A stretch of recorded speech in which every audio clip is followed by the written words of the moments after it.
Good morning everyone! Balik na naman ako dito sa pag-vlog. Nakikita niyo yan guys, yung nakikita ko ngayon. Andito tayo ngayon sa poultry sa Batangas.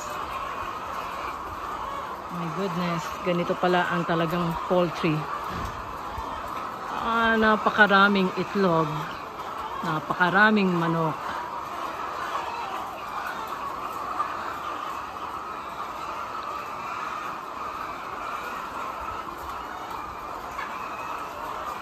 Nakita nyo yung binabaybay ko. Sobrang dami ng manok.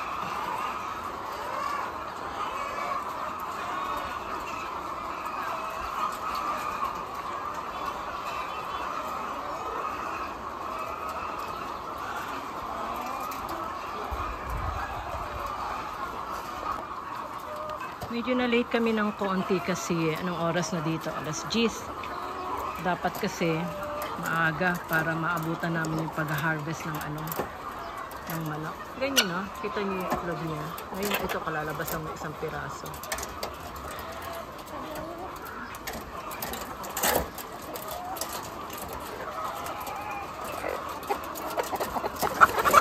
Ang ingay ng mga manok, na-istorbo ko sila.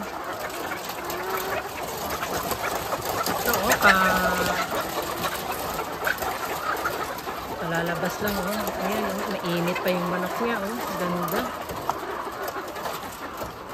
Dito oh.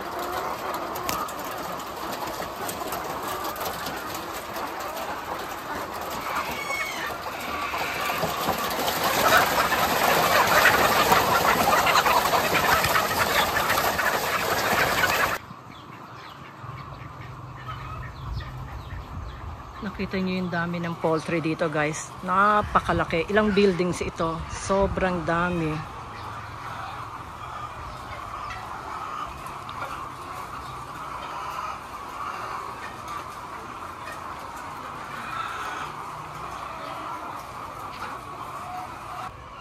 Dito kausapin natin ito. Siya yung caretaker dito sa building na ito eh. Ilang buildings ay hinahawakan mo dito?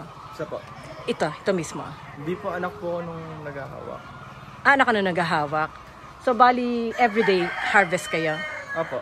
Ilang kahon? 34? Opo. 34 na kahon yan. Marami-rami rin yan, ano?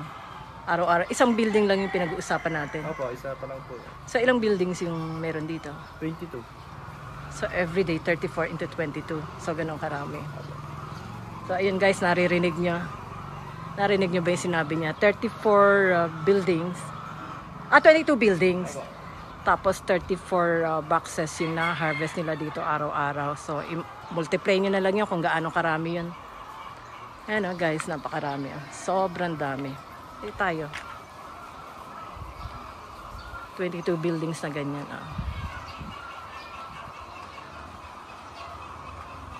So, bale, ilang buwan yan bago nyo yung ilang buwan siya bago siya pwedeng mag-itlog? Kada araw po yun. No, I mean, pagka yung inilipat na dito yung niya, yung manok niya mismo. At mga 3 po.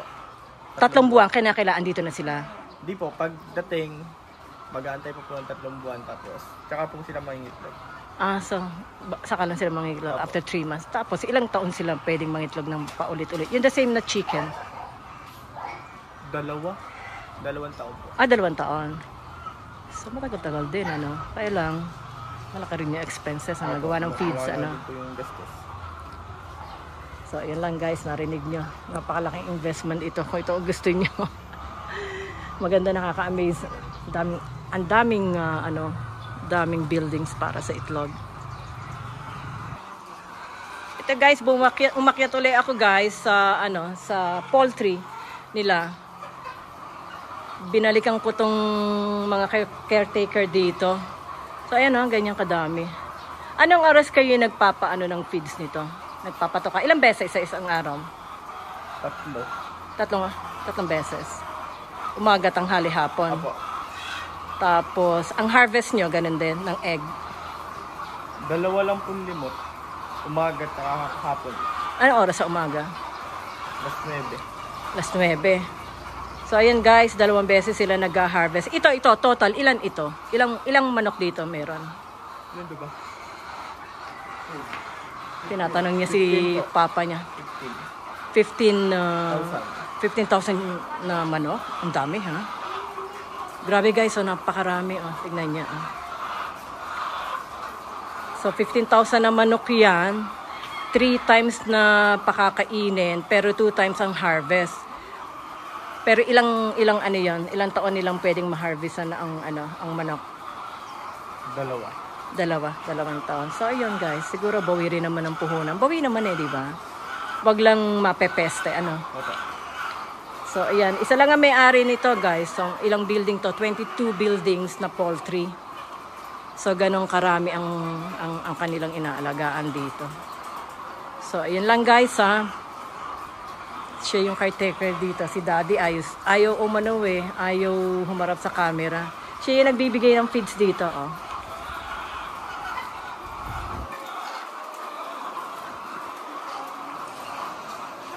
Napakaraming itlog. Nag-harvest na ako. Andito na kami sa Batangas. Grabe, ang dami. Ganito pala, pagka mag-harvest ka, oh. Kala ko basket ang dala, hindi pala. Meron silang ganito, oh, tumatawag dito. May parang may salt, tapos may gulay. Ayan, oh, ganito pala ang pag-harvest dito sa akin. Ganyan karami. Karami, oh. Napakarami. Pero kanina, guys, nakapag-harvest na sila. Ganyan, ganito pala ang buhay dito sa poultry. Nakakatuwa guys, nakakatuwa. Kung naandito kayo, matutuwa kayo.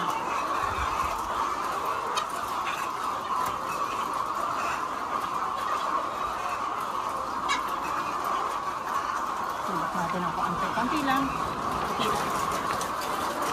Ayan, ang dami. Grabe dami.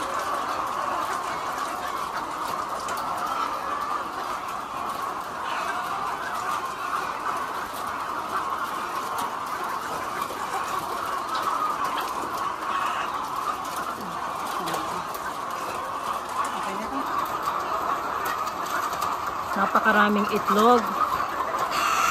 Oh, ang gaganda ng mga itlog. Sobrang sariwa.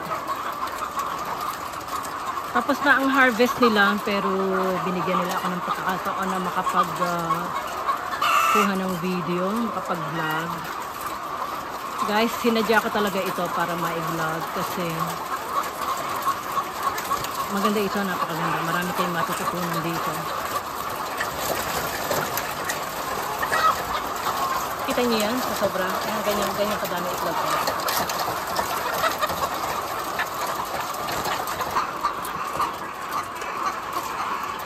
Ayan guys. Napakarami. Mamayang hapon ang susunod nilang harvest. Kasi kanina nakapag-harvest na sila.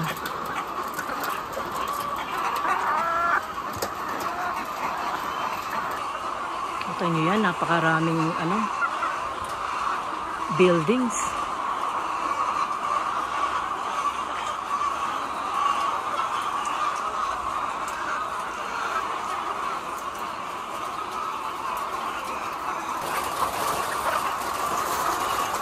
Palabas na ako ng poultry room. Napakahaba ng lalakarin ko bago makarating sa bukana. Ganyang kahaba.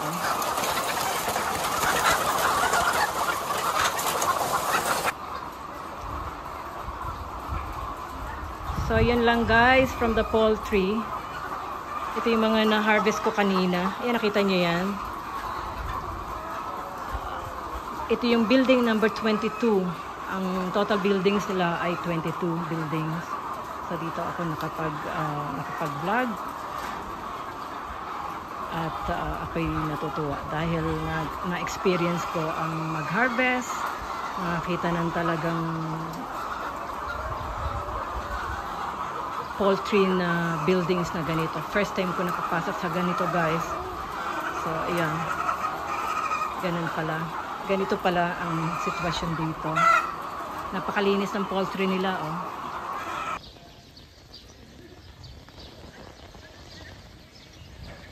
Dito naman kami ngayon sa bodega.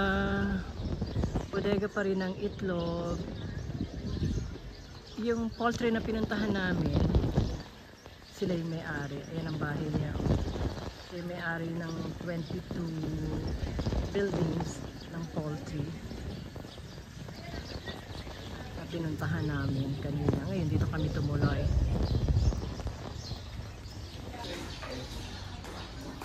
Kabababa lang to. Galing to doon sa poultry niya. Yung 22 buildings na pinuntahan namin kanina, guys. Ayan. Yan, ito yung kanilang harvest kaninang umaga yan. Ano? Napakarami. Oh, tingnan niya. Oh. Yan. Galing yan sa poultry nila kanina. Sobrang dami. Oh. Bali dito nila binabagsak yung ano, yung mga itlog. Dito pala, guys, hindi sila gumagamit ng machine. Mano-mano sila dito. Mas maganda nga yun yung gano'n, yung mano-mano. Iwas basag yun. Sa katerba. Mas maganda yun yung ano, yung mano-mano lang ang pagpili na itlog.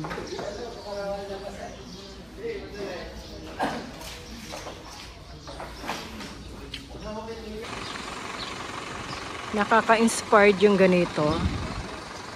Alam nyo, kung maririnig nyo lang yung kwento, napakaganda. Nang una, nagsimula lang sila sa isang building. Bali, hindi pa nga raw lahat concrete ang building na yan. Yari pa sa kahoy yung mga posting niya. Pero kita nyo naman ngayon, guys. Oh. Kita nyo ngayon ang property nila. Hiwalay yung building na kung saan pinalalaki yung mga sisiw. After 3 months, ililipat nila yun doon sa poultry. Napakalawak ng property niya. Oh. Ito, mga bahay ng staff. Pag stay in ka dito, ongoing pa rin yung pagpapagawa nila ng mga buildings. Andito tayo ngayon, guys, sa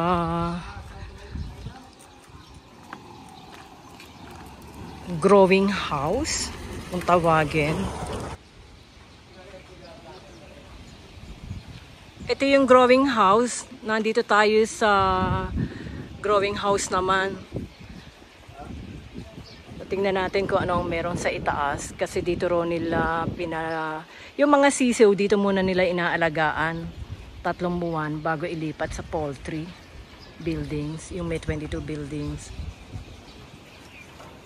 Ito, guys, nasa growing house tayo. Ito yung Edgar, ano to? From how many months? Ilang bago niyo ilagay dito? Bago ilagay dito hanggang 4 months, ililipat na doon sa poultry. Pag sisiw siya, kailangan magstay dito hanggang 4 months. 4 months. O yan daw, guys. Andito ako sa loob ng growing house.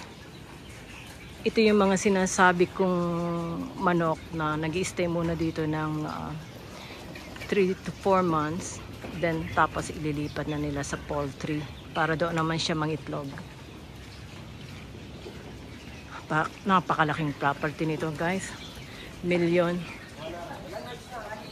Ano? Dami, oh.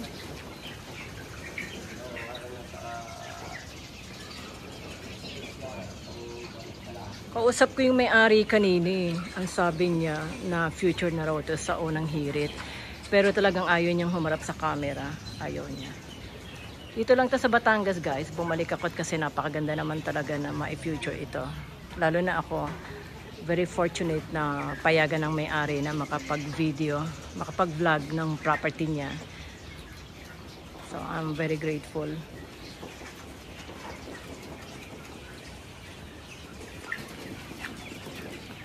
Lakad tayo ng konti. Istorbohin natin ang mga manok. Kita niyo yan? Ganyan sila karami. Di ba nakaka-inspired? Kita mo yan? Sobrang dami. Ganyan karami sila kung magpalaki ng mga sisil.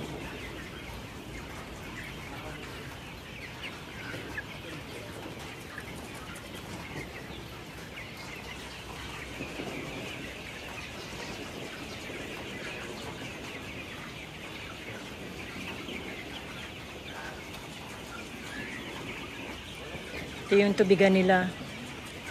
Para dyan uminom ang mga sisiw. Yan lahat ng pula na yan.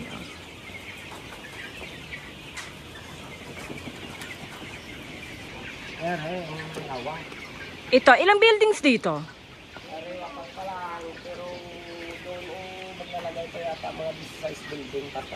Basta itong compound na ito ay kanilang lahat. Tapos ngayon, sa ngayon, 4 yung buildings sila dito. Meron pa din makante, papatayan pa yan. Yun, tuloy-tuloy pa rin daw ang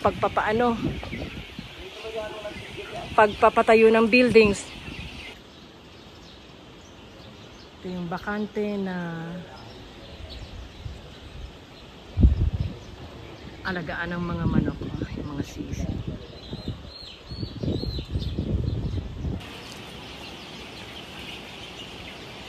Ito yung tingin ko parang 1 month lang siya. Hindi na tayo pumasok sa loob guys kasi bawal pumasok sa loob. Masaselang pala yung mga ganyang bagong isa pa lang. Yung mga 1 buwan pa lang, 1-2 buwan. Prondo kasi yan sa sa mga sakit. Kung magpapasok ka ng bakterya dyan sa loob. So bawat pasok dito kailangan maghugas ka ng paa. O yung tsinelas, wag na yung paa, tsinelas. Gano'n kasi ang ginawa ko. Meron silang liquid na inapakan ko para walang bakteryang madala dito. Hindi na ako pumasok kasi napakarami nila. Iwas peste.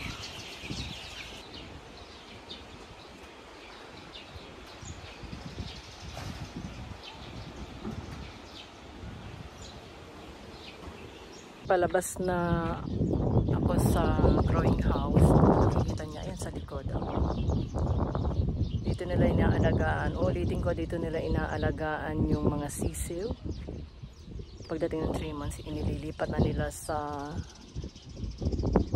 poultry farm. Doon na sila nagpapaitlog. Hanggang 2 taon yon ang harvest ng itlog. Napakalawak ng property na to. Grabe. Ngayon lang ako nakakita ng ganitong property na sobrang lawak. I mean sa poultry ba? Poultry farm. Sobra. Isipin nyo na lang yung 22 na buildings sa poultry farm. Tapos dito sa growing house, may 4 sila, tapos may mga ginagawa pa. Andito na rin sa loob nito yung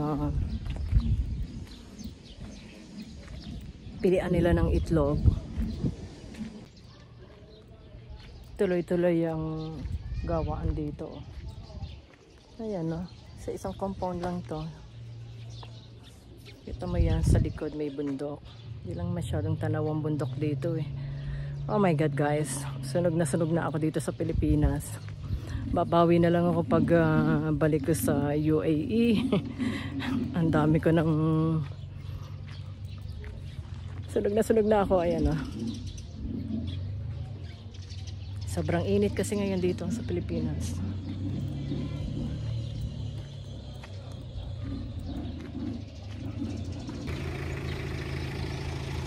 Yun lang guys, pauwi na kami.